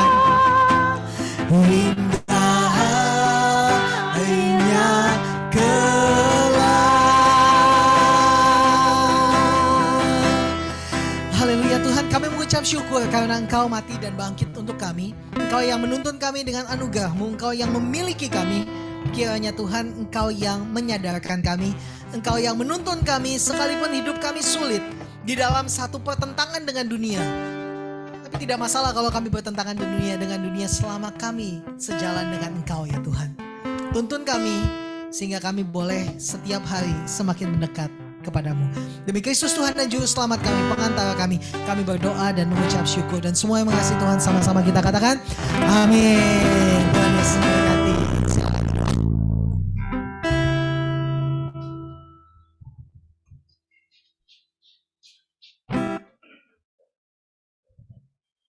Ya, silakan duduk Broken Saints. Tepuk tangan dulu buat Kotim. Yang laptopnya baru. Kita akan memberikan persembahan dan sebagaimana biasa kalau kita memberikan persembahan di RLC biasanya ada pesan-mesannya dulu gitu ya. Saya tidak akan khotbah, kali ini saya hanya akan kesaksian tentang persembahan. Nah, Broken Saints dalam hidup saya jarang sekali terjadi mujizat. Jarang lah. Gitu ya. Jadi saya suka ngiri sama orang-orang yang tiap hari mujizat tiap hari, ya ampun, andaikan. Jarang. Yang saya katakan ini, yang saya ceritakan ini adalah yang jarang itu. Saya akan menyaksikan soal satu mujizat yang spesifik soal persembahan. Terjadi waktu saya kuliah S1 teologi semester 2 semester 3, berarti baru awal-awal. Sebelum saya masuk kuliah teologi, saya itu sempat ikut papa saya kerja jadi agen asuransi. Di mana? Prudential, we are number one, take one more step, reach out for excellence, gitu kan. Gak banyak nasabahnya, tapi cukup lah. Dan enaknya jadi agen asuransi, sekalipun kita udah gak jualan, komisinya terus sampai 2 tahun yang belum gabung ke Korendi gitu ya. Jadi ketika saya masuk kuliah teologi, saya sudah memutuskan, Mak gak mau terima duit dari orang tua, ya hidup dari yang komisi 2 tahunan itu. Tapi masuk semester 3, ini sudah memasuki bulan-bulan akhir komisi. Jadi semakin lama semakin tipis lah komisinya. Saya sudah hitung nih, untuk bisa bertahan selama sebulan, saya harus hidup sekian bla bla bla bla bla bla bla. Sudah terhitung lah ya. Oke lah, mungkin harus puasa beberapa hari, tapi nggak apa-apa lah, namanya mahasiswa teologi juga. Tapi lalu di minggu-minggu awal banyak sekali kebutuhan. Bukan kebutuhan diri, tapi kebutuhan buat orang lain. Tiba-tiba datang ke gereja, ada satu hamba Tuhan dari daerah kesaksian gitu. Dan saya tergerak untuk memberi. Tiba-tiba di kampus ada lagi yang kesaksian tentang di daerah, saya tergerak untuk memberi lagi. Lalu tiba-tiba kakak rohani saya yang WL kedatangan keponakannya yang non-Kristen. Dan keponakannya ini belum punya Alkitab. Jadi saya tergerak lagi untuk memberi Alkitab. Dan Alkitab bergambar itu kan mahal ya. Alkitab bergambar yang gede itu mahal, tapi ya kasih gak ya Tuhan, kasih gak Tuhan, gak ada duit lagi nih. Betul-betul di rekening sudah tidak ada, di celengan sudah tidak ada, di dompet sudah tidak ada. Mau dibuka berkali-kali dalam nama Yesus pun tidak ada. Tapi saya tergerak untuk memberi, ya sudahlah saya kasih. Sampai ke tahap di mana saya tuh betul-betul tidak ada. Lalu datanglah hari Sabtu. Dan pengerja gereja tahu kalau Sabtu ada ibadah youth. Betul gak? Sabtu ada ibadah youth. Harus ada persembahan dong. Maka saya bongkar semua selipan. Kantong jaket, kantong tas, kantong celana jeans. Siapa tahu ada teman-teman. Gitu ya, di laci-laci di mana. Pokoknya saya bongkar, terkumpul saya ingat banget 1.700 rupiah. Kan malu ya kalau kasih kantong persembahan dikasih recehan semua kerincing-kerincing. Betul gak sih? Pasti kasih kering gitu. Jadi saya inisiatif, yang 1.000 ini, yang recehan 1.000 ini saya tukerin sama uang kertas. Dalam pikiran saya yang 700-nya saya bungkus pakai uang kertas, saya uel-uel gitu. Jadi kalau jatuh tuh gak bunyi. Tapi saya datanglah ke mama, tukerin dong 1.700, tukernya 1.000-nya. Mama saya bingung gitu muka saya gitu. Terus mungkin dia sadar kali ini anak gua kayak udah miskin banget gitu ya. Mungkin mata saya hampir berkaca-kaca mengeluarkan iba. Akhirnya mama saya tukerin ini gua kasih 2.000 gitu ya. Dapatlah 2.000. Yud kasih persembahan aman. Saya lupa besoknya ibadah raya. Dan saya ingat kalau saya itu miskin, semiskin-miskinnya ketika kantong persembahan sudah beredar di depan. Ingat dong, ya ampun udah gak ada uang. Tasnya sudah saya bongkar Tuhan, adalah 100 rupiah saja. Apalah, adalah Tuhan. Supaya saya bisa kasih gitu. Semakin lama semakin dekat saya udah semakin rogo, udah makin gelisah, tangan udah semakin gemeteran. Sampai dia datang tidak ada. Dan itu pertama kali saya akhirnya ambil kantong persembahan, saya lewatin aja. Nyes hati. Saya masuk ke kamar mandi, saya nangis di kamar mandi gereja. Tuhan ampun, minta ampun. Ada rasa malu yang betul-betul mendalam, kenapa? Karena untuk pertama kalinya seumur hidup saya itu gak bisa kasih loh buat Tuhan. Masa 100 peraknya gak bisa kasih? Saya nangis gitu ya, nangis pakai suara ditahan-tahan, karena kamar mandi gereja suara menggema gitu kan. Ketahuan banget kalau gue sesenggukan, jadi nangis yang gitu. Nangis gitu, malu, ya ampun Tuhan, gini amat sih nasib, ya gak sih? Mahasiswa teologi, ampun Tuhan, maafin lah kalau gak bisa ngasih gitu, maafin. Lalu saya dengar suara Roh Kudus, yes.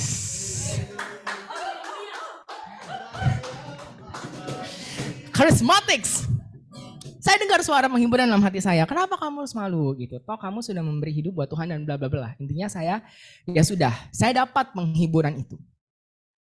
Lalu saya lupa lagi gitu ya, karena penghiburan Tuhan mungkin atau apa, saya lupa lah. Hidup berjalan berikutnya saja gitu seperti biasa. Saya ingatnya lagi kalau saya nggak punya uang tuh hari Kamis.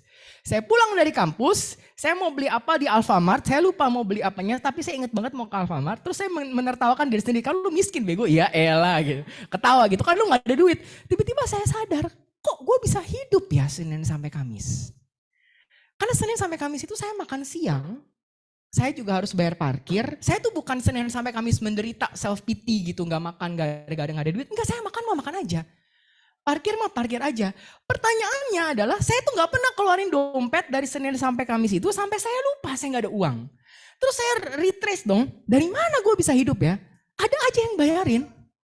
Teman yang ini udah gue yang bayar, teman yang itu udah gue yang bayar. Parkir udah sekalian gue. Ini sekalian. Jadi saya hidup normal Senin sampai Kamis. Pas Kamis saya pulang kampus, Kamis itu juga saya makan siang dibayarin. Pas saya pulang kampus baru saya saya tuh gak ada uang. Dan di sanalah akhirnya saya dapat bahwa oh ini rupanya pemeliharaan ya. Memang ini saya bilang hampir tidak pernah terjadi lagi dalam hidup saya. Sekali-kalinya doang, saya jarang dapat mujizat. Ya udahlah. Tapi bagi mahasiswa teologi di semester 2 dan semester 3 itu mengingatkan saya dan menguatkan saya bahwa oh ini loh pemeliharaan.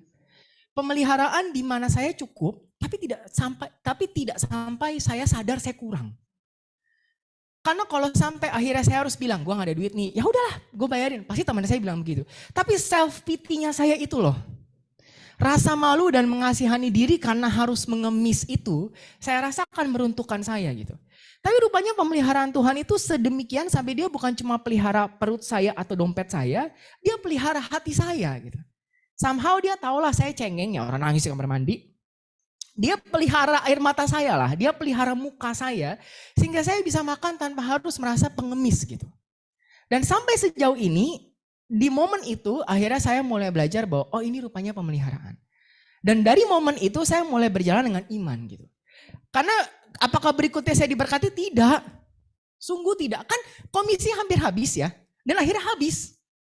Saking habisnya, itu iuran bulanan udah gak bisa bayar lagi, rekening tutup. Jadi ada masa di hidup saya beberapa tahun di mana saya gak punya rekening. Kenapa? Karena gak ada duit juga yang mau dimasukin di rekening gitu. Duit cashnya tuh selalu habis, tapi selalu ada saja. Dan sampai sejauh ini kalau saya cerita ya teman-teman, biasanya teman-teman saya atau anak-anak rohani saya bilang, tapi lu gak kelihatan miskin kok, emang kagak. Sungguh tidak gitu loh. Maksudnya kan saya masih ada iPad gitu ya. Ya saya memang masih numpang di rumah orang tua. Tapi saya tuh tidak pernah terlihat susah gitu. Dan hati saya tuh tidak pernah merasa susah. Bukan akhirnya saya memanfaatkan kasih karunia. Tapi akhirnya saya sadar bahwa itulah pemeliharaan. Dan di momen ini, di momen persembahan ini yang ingin saya saksikan buat teman-teman. Bukan supaya teman-teman kasih lebih banyak. Teman-teman saya cuma kasih 1.700, ya ampun. Tolonglah. Kalau hitungannya betul-betul kasih banyak dapat banyak, ya saya cuma kasih 1.700. Dapat iPad. Kenapa kita sebutnya heart offering? Karena yang harus dikasih itu hati. Kalau cuma 1.700, kasihlah 1.700 bersama hati. Kalaupun tidak kasih apa-apa, seperti saya cuma lewatin, ya sudah kasihlah hati. Kalau bisa kasih 2 juta, ya puji Tuhan, kasihlah 2 juta dengan hati. Tapi kalau 200 juta tanpa hati, buat apa? Buat apa? Tuhan itu kurang kaya apa? Jadi di momen persembahan ini silakan dikasih nomor rekeningnya. Tuh ya. Yang mau kasih, yang mau tidak. Tapi kasih atau tidak, kasihlah hatimu. Kasihlah jiwamu. Mau 1.700 boleh, mau 2.000 digenepin boleh, mau 20 juta silahkan. Tapi lebih dari itu kasihlah hatimu. Itu saja yang ingin saya sampaikan. Tuhan Yesus memberkati. Baik, kita akan melihat video pengumuman, silakan.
Testing. Berdiri.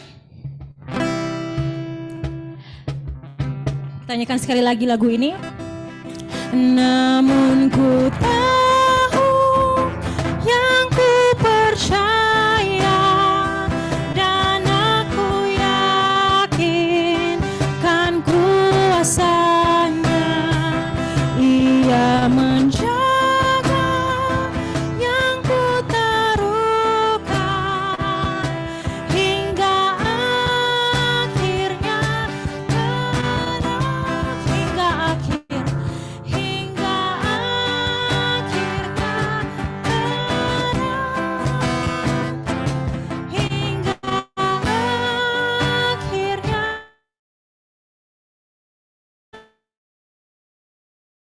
Mari arahkan pandanganmu kepada Tuhan.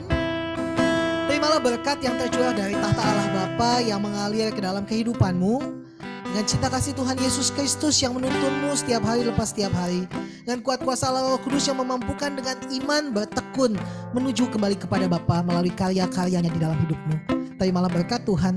Pergilah keluar, mulailah ibadahmu yang sejati, persembahkanlah kehidupanmu, keseharianmu sebagai ibadah yang memuliakan Tuhan sehari-hari.